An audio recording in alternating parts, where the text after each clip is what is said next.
হাই friends, কি খবৰ? মোৰ ঘৰ দেখাব খুজিছিলোঁ, আজি দেখুৱাম, আপোনালোকে চাই থাকিব কি কি আছে আমাৰ ঘৰত। এইবিলাক চব বাহিৰৰখিনি চাই লওক, চব বাহিৰত মানে অলপমান আগুৱাই যাব লাগে। এইটো পিছফালৰ ছাইডৰখিনি, আগফালে আমি যাম। এইটো চাই লওক, এইবিলাক বাহিৰৰ, চব বাহিৰত। ইয়াৰ পৰা ষ্টাৰ্ট হয় আমাৰ ঘৰ।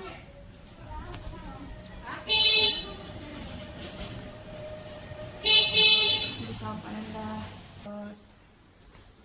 চিৰি, এয়া ঘৰ আহি আছে। এইবিলাক চব ভাড়া। এইটো ঘৰ আমাৰ ৰুম, চাই লওক, চাই থাকক আপোনালোকে। তাৰপিছত এইটো হ'ল কিটচেন ৰুম। এয়া কিটচেন ৰুম চাওক। তাৰপিছত ইয়াত ৰুম এটা আছে, এইটো এটা ৰুম। তাৰপিছত এইটো এটা ৰুম। তাৰপিছত এইখিনি হ'ল বাহিৰৰখিনি। আপোনালোকক যদি আমাৰ ঘৰ ভাল লাগে তো লাইক কৰিব, শ্বেয়াৰ কৰিব আৰু ফ'ল' কৰি দিব। বাই।